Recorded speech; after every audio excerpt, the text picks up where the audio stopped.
bonjour et bienvenue dans notre émission Vis-à-vis. Combien faut-il commettre de péchés pour devenir un pécheur?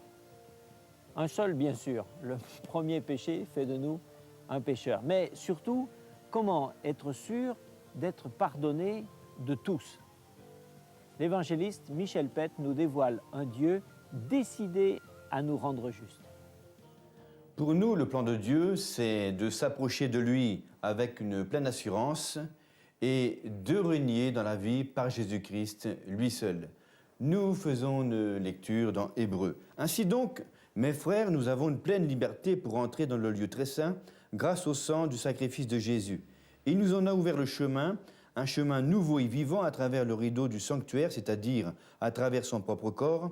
Ainsi, nous avons un grand prêtre éminent placé à la tête de la maison de Dieu. Approchons-nous donc de Dieu avec un cœur droit, avec la pleine assurance que donne la foi, le cœur purifié de toute mauvaise conscience et le corps lavé d'une eau pure. Jésus, oui, nous a ouvert le ciel pour venir librement dans la présence de Dieu. Il a versé son sang. Maintenant, c'est à nous de saisir par la foi cette chose et devenir le cœur purifié réellement d'une mauvaise conscience. C'est important d'avoir une conscience pure pour nous présenter devant Dieu, de ne pas nous laisser accuser par le diable une fois qu'on a confessé nos péchés. Dans l'Épître aux Romains, nous disons ceci, « Car si par la faute commise par un seul homme, la mort a régné à cause de ce seul homme, à bien plus forte raison, ceux qui reçoivent les trésors surabondants de la grâce et le don de la justification régneront-ils dans la vie par Jésus-Christ, lui seul ?» Ce texte est merveilleux. Et il dit, si par l'offense d'un seul, la mort est rentrée, il s'agit de Adam. Mais ensuite, il s'agit de Jésus. Ceux qui reçoivent l'abondance de la grâce, et ça c'est un cadeau, la grâce c'est quelque chose qu'on ne mérite pas, et le don de la justice, il règne dans la vie par Jésus-Christ, lui seul.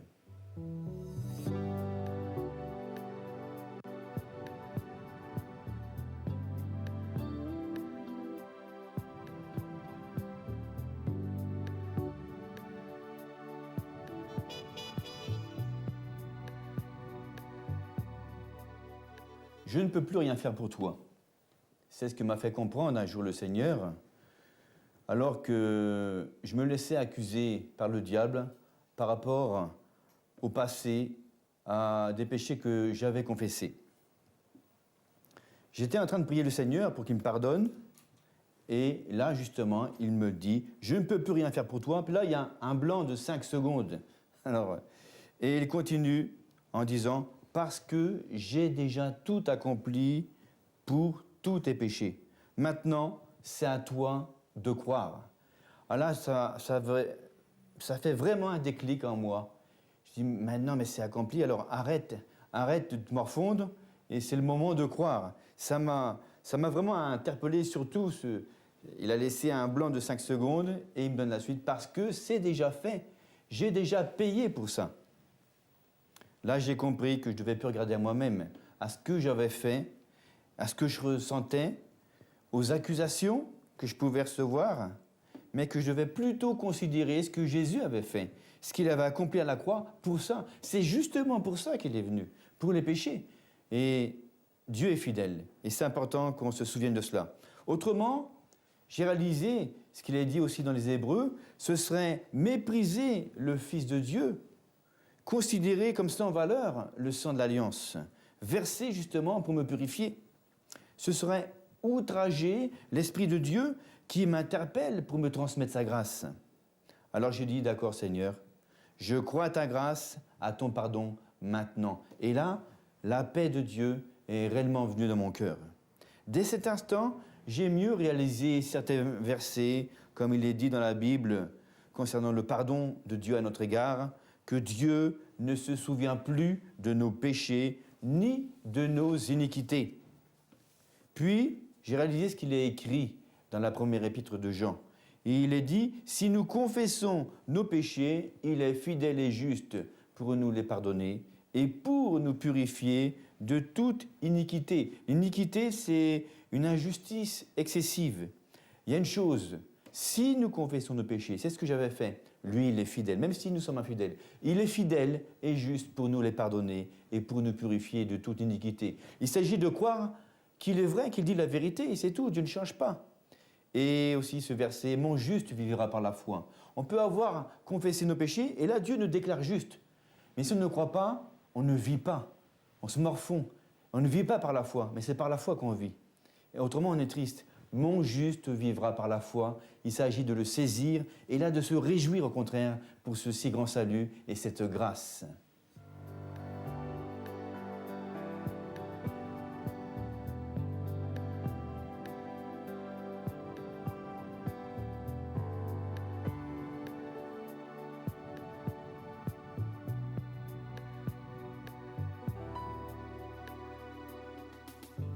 À quoi servent la parole de Dieu et le sacrifice de Jésus à la croix pour nous sauver si on n'y mêle pas notre foi?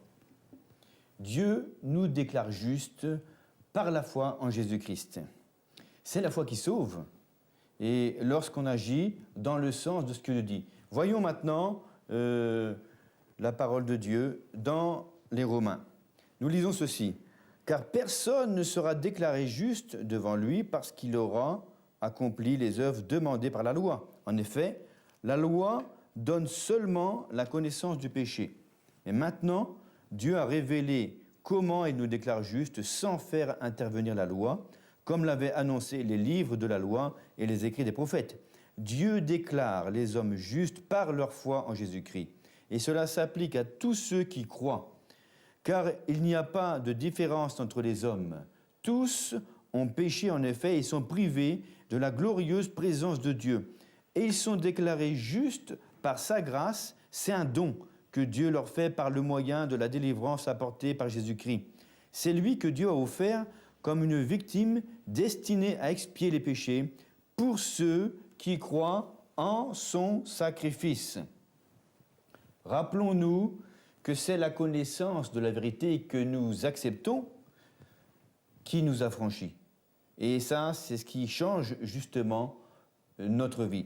Ce ne sont pas nos œuvres qui nous sauvent, comme ce texte nous le dit, mais la foi en Jésus-Christ. Ce texte montre clairement que tous ont péché, ils sont privés de la glorieuse présence de Dieu. Et cette présence, nous en avons besoin. C'est ce qu'avaient Adam et Ève avant la chute. C'est aussi ce qu'ils ont perdu ensuite. Nous ne sommes pas justifiés donc par les œuvres de la loi, mais par la foi placée dans la grâce de Dieu, par le moyen de la rédemption, le rachat qui est en Jésus-Christ, qui a donné sa vie justement en rançon pour nous racheter. Dans l'Épître aux Romains, toujours au chapitre 5, nous lisons ceci. « Étant donc justifiés par la foi, nous avons la paix avec Dieu par notre Seigneur Jésus-Christ. » C'est la foi dans sa grâce qui nous donne la paix. On a besoin de cette paix. Nous devons justement avoir accès à cette grâce par la foi, dans laquelle nous demeurons fermes et nous nous glorifions dans l'espérance de la gloire de Dieu. Dieu a tout prévu et il nous a destinés justement au salut. C'est pour cela qu'il a donné son Fils, afin que celui qui croit ne périsse pas, mais qu'il ait la vie éternelle. Et l'apôtre Paul dit aux Romains, ceux qu'il a prédestinés, il les a aussi appelés, ceux qu'il a appelés, il les a aussi justifiés, ceux qu'il a justifiés, il les a aussi glorifiés.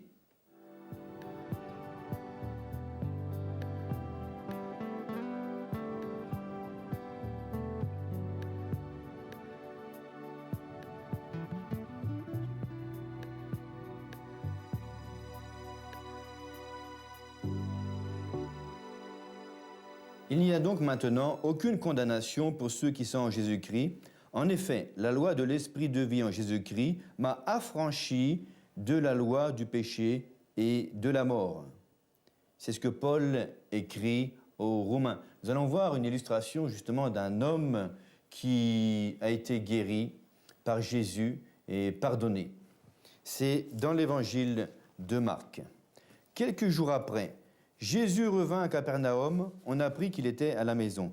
Et il s'assembla un si grand nombre de personnes que l'espace devant la porte ne pouvait plus les contenir. Il leur annonçait la parole. Des gens vinrent à lui, amenant un paralytique porté par 4 hommes. Comme ils ne pouvaient l'aborder à cause de la foule, ils découvrirent le toit de la maison où il était, et ils descendirent par cette ouverture le lit sur lequel le paralytique était couché. Jésus, voyant leur foi, dit au paralytique, « Mon enfant, tes péchés sont pardonnés. » Il y avait là quelques scribes qui étaient assis et qui se disaient au-dedans d'eux, « Comment cet homme part-il ainsi ? Il blasphème. Qui peut pardonner les péchés si ce n'est Dieu seul ?» Jésus, ayant aussitôt connu par son esprit ce qu'ils pensaient au-dedans d'eux, leur dit, « Pourquoi avez-vous de telles pensées dans vos cœurs ? Lequel est le plus aisé de dire au paralytique, « Tes péchés sont pardonnés » ou de dire, « Lève-toi, prends ton lit et marche » ? Or, afin que vous sachiez que le Fils de l'homme a sur la terre le pouvoir de pardonner les péchés, je te l'ordonne, dit-il au paralytique, « Lève-toi, prends ton lit et va dans ta maison. » Et à l'instant, il se leva, prit son lit et sortit en présence de tout le monde, de sorte qu'ils étaient dans l'étonnement et glorifiaient Dieu, disant, « Nous n'avons jamais rien vu de pareil. » Nous savons, la Bible nous le dit, que Jésus a fait les œuvres du Père et il ne disait rien d'autre que ce que son Père lui disait de dire. Alors s'il dit à cet homme, « Tes péchés sont pardonnés », c'est que cet homme avait besoin de l'entendre. Peut-être se disait-il, « Eh bien, c'est à cause de mes péchés que je ne suis pas guéri. » Et des gens se disent ça aujourd'hui. Mais ensuite, Jésus lui dit, « Lève-toi, prends ton lit et marche. » Et c'est ce qui se passe. C'est ce qui se passe. Cet homme, on pourrait dire, était lié dans sa pensée. Et il y a des gens aujourd'hui qui ne se lèvent pas pour Dieu. Ils sont chrétiens, ils ont reçu Jésus, mais ils sont bloqués, ils sont paralysés aussi. Mais quand on reçoit le pardon, on agit ensuite et nous sommes heureux, nous sommes dans la foi et nous pouvons ainsi le louer, l'adorer et le servir avec joie, comme le dit la parole de Dieu.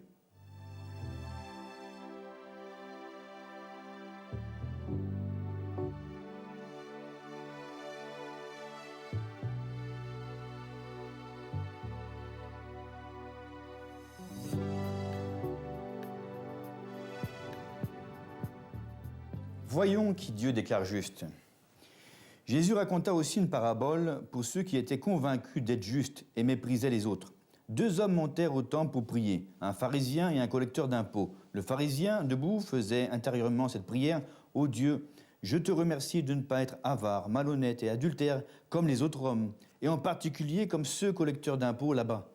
Moi, je jeûne 2 jours par semaine. Je donne 10% de tous mes revenus. » Le collecteur d'impôts se tenait dans un coin retiré et n'osait même pas lever les yeux au ciel. Mais il se frappait la poitrine et murmurait « Ô Dieu, aie pitié du pécheur que je suis.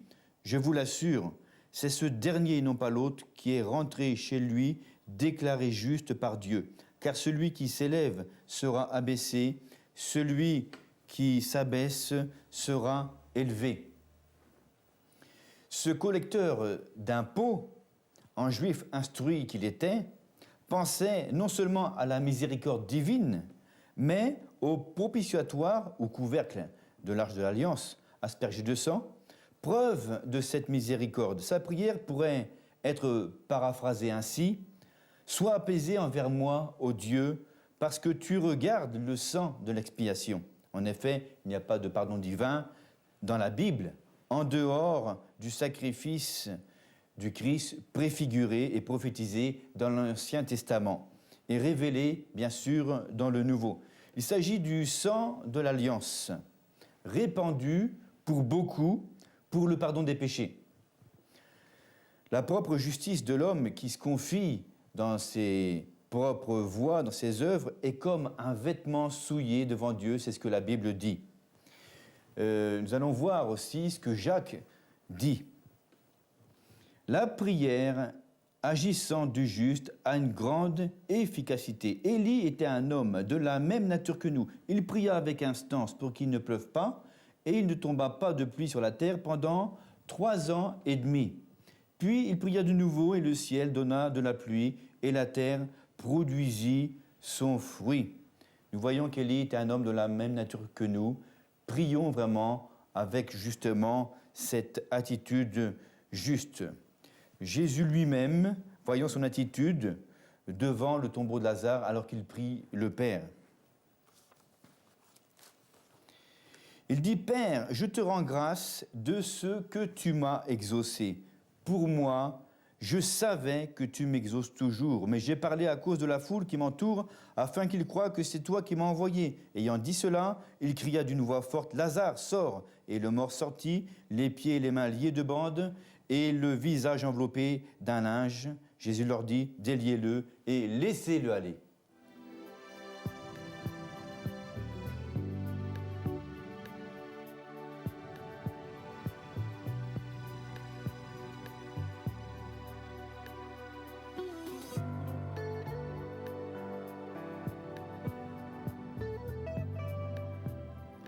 Avez-vous déjà vu le reportage aux Philippines de gens qui se flagellent jusqu'au sang? Il y en a même qui se font crucifier pour expier leurs fautes, pour gagner leur salut, pour trouver la paix. Mais cependant, toujours pas de paix.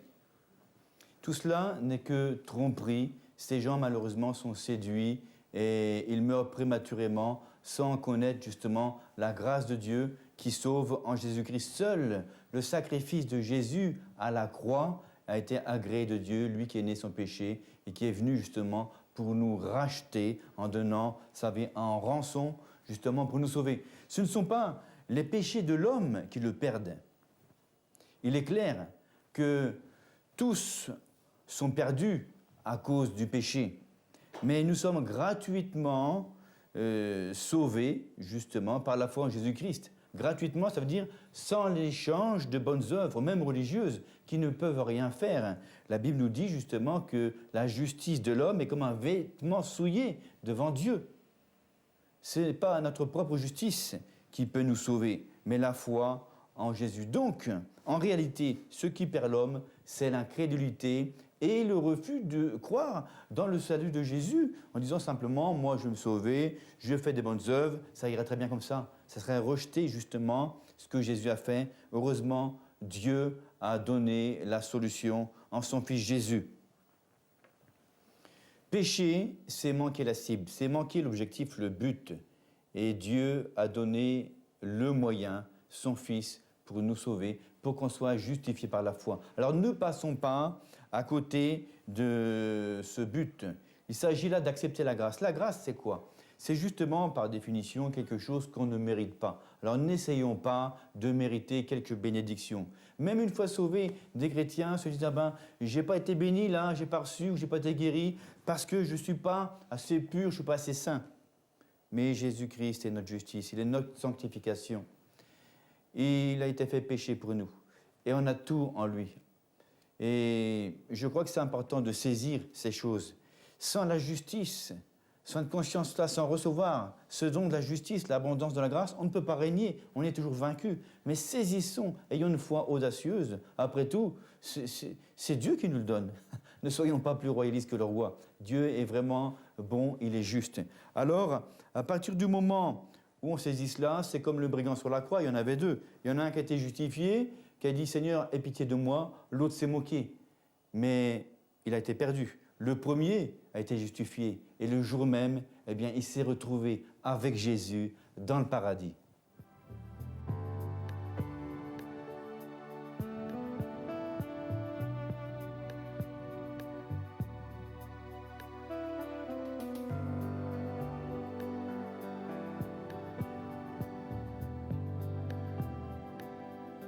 Pourquoi vous ne serez pas plus juste dans le ciel que sur la terre?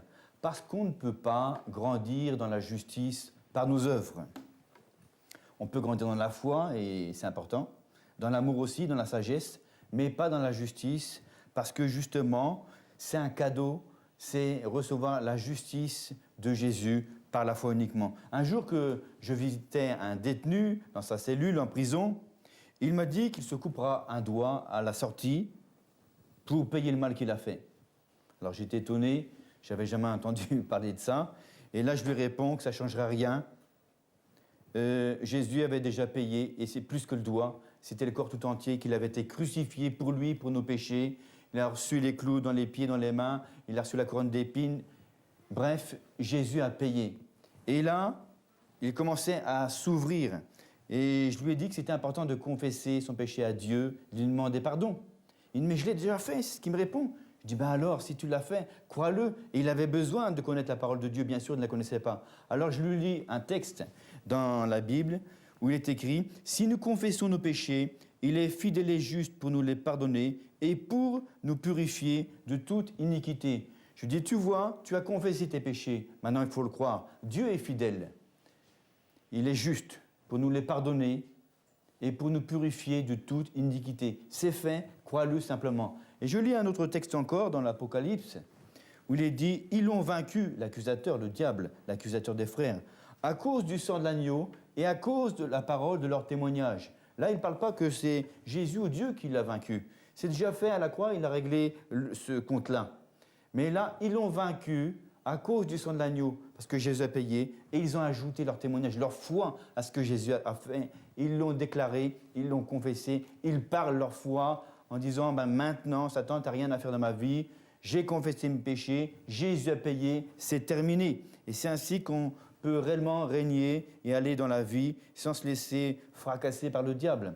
Alors la vérité l'a franchi. Et cet homme m'a raccompagné jusqu'aux grilles, vraiment avec joie. Il m'a tenu pendant une vingtaine de mètres en disant « Merci, merci, merci ». Il était encore dans la prison et dans sa tête, dans son cœur, il était libre. Lisons maintenant dans les Hébreux. « Nulle créature n'est cachée devant lui, mais tout est nu et découvert aux yeux de celui à qui nous devons rendre compte. » Et souvent, les gens pensent qu'il faut rendre compte de nos péchés. Je pense qu'il vaut mieux rendre compte de ce que Jésus a fait face à nos péchés. Parce que Dieu nous dira « Mais qu'est-ce que tu as fait du sacrifice de mon fils ?» Plutôt que de pleurer sur tes péchés. Tu confesses, oui, mais confesse ce que Jésus a fait et crois-le. Ainsi, puisque nous avons un grand souverain sacrificateur qui a traversé les cieux, Jésus, le Fils de Dieu, demeurons fermes dans la foi que nous professons, ça veut dire que nous confessons.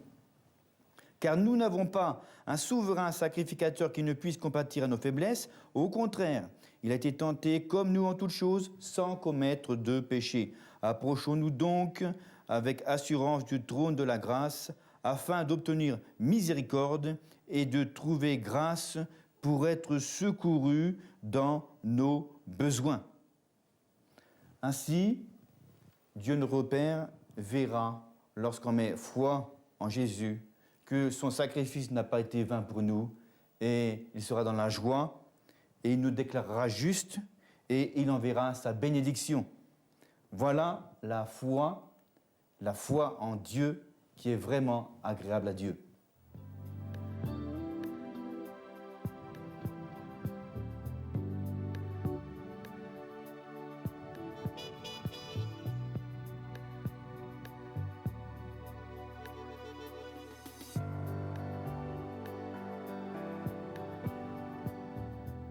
Déclarer ce que Dieu déclare. Chers amis, il est grand temps de revenir au bon sens de la foi qui saisit la justice de Dieu. Cela en étudiant les évangiles, bien sûr, les épîtres aux Romains et aux Hébreux. Vous allez fortifier votre foi, avoir une vision des choses qui va vous élever, tout simplement.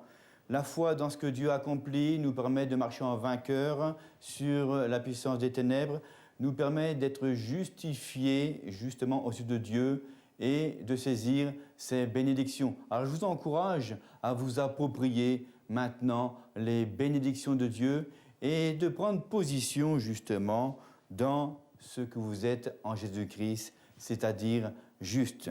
Alors faites simplement cette déclaration maintenant en Jésus. Dites-lui, « Mon Dieu, je m'approche de toi au nom de Jésus ton Fils. » Pour cela, je me confie uniquement dans ce qu'il a accompli à la croix pour moi. Je crois qu'il est vivant, qu'il est assis à ta droite et qu'il intercède en ma faveur. Merci parce que tu m'envoies juste à cause du sang de Jésus, de son sacrifice. Et je sais que la prière du juste est efficace. Je sais que je suis juste à tes yeux maintenant parce que j'ai placé ma foi en Jésus. Je reçois le cadeau de la justice, l'abondance de la grâce, et je règne et je régnerai encore dans la vie par Jésus-Christ, lui seul.